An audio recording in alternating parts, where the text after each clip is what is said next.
diante da família, diante do próprio pai, diante da sociedade, o caçula, pastorzinho de ovelha, que nem foi para a consagração, este teria sido condições de ser levantado e ungido rei de Israel? Esse que não era nem um homem formado ainda, era um menino que estava em formação, ele teria condições de ser levantado rei de Israel? Ninguém em sã consciência consagraria Davi para ser rei de Israel. Ninguém. Mas Deus não vê como o homem vê.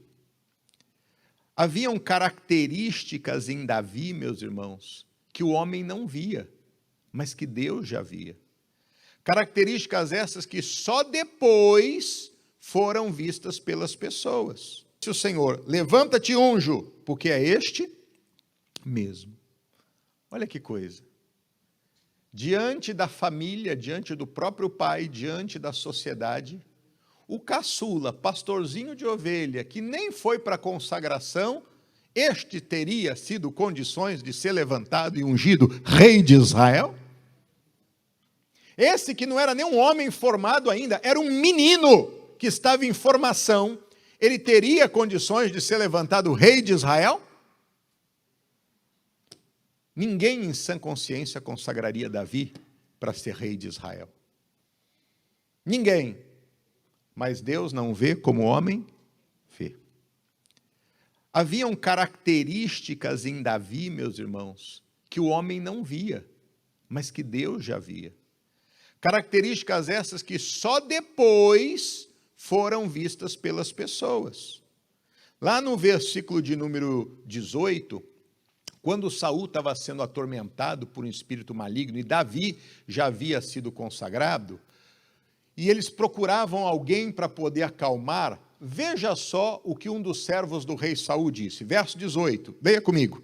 Então respondeu um dos jovens e disse: eis que tenho visto um filho de Jessé o belemita, que sabe tocar, e é valente, e animoso, e homem de guerra, e sisudo em palavras, e de gentil, e que mais?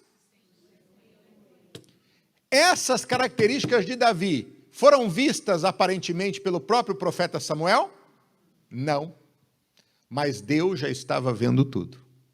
Até que aquilo se tornasse visível às pessoas, Deus já sabia que aquilo fazia presente parte da vida dele. Meus irmãos, muitas vezes nós contratamos pessoas por aparência e nos frustramos com essas pessoas. Muitas vezes nós contratamos pessoas por resultados que ela apresentou no passado e nós nos frustramos com essas pessoas. Muitas vezes nós entramos em negócios com pessoas que dizem ser experientes e nós nos frustramos nessas sociedades. Porque eu e você não podemos julgar por aparência, nós temos que julgar pelo reto juízo. Esteja na presença de Deus para que o Senhor te mostre a essência de tudo, desde uma pessoa até de uma negociação. Desde uma pessoa até uma negociação. É importante ter isso no coração. E mais do que poder ter esta fé e este discernimento, entenda uma coisa: eu e você também não podemos ser cristãos de aparência.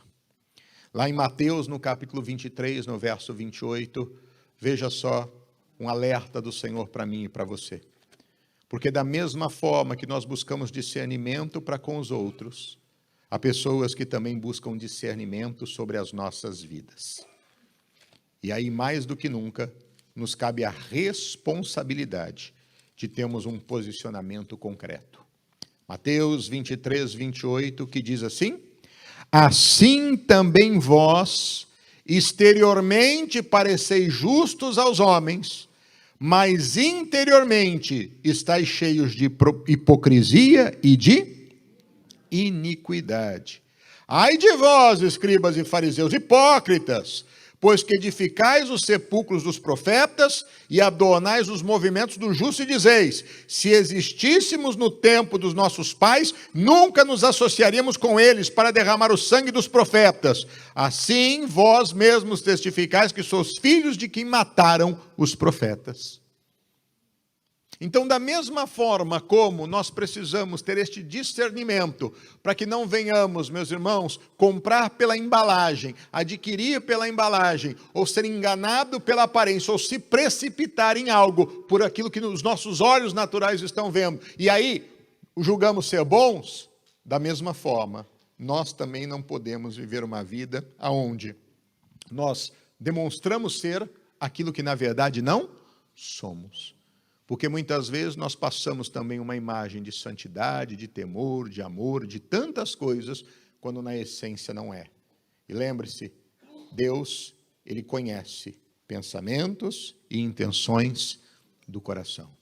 Que fique no nosso coração hoje o entendimento, para que não julguemos por aparências, para que nós não venhamos tratar de coisas por aquilo que nós achamos humanamente falando, mas que possamos estar em Deus para discernir e conhecer da essência de tudo.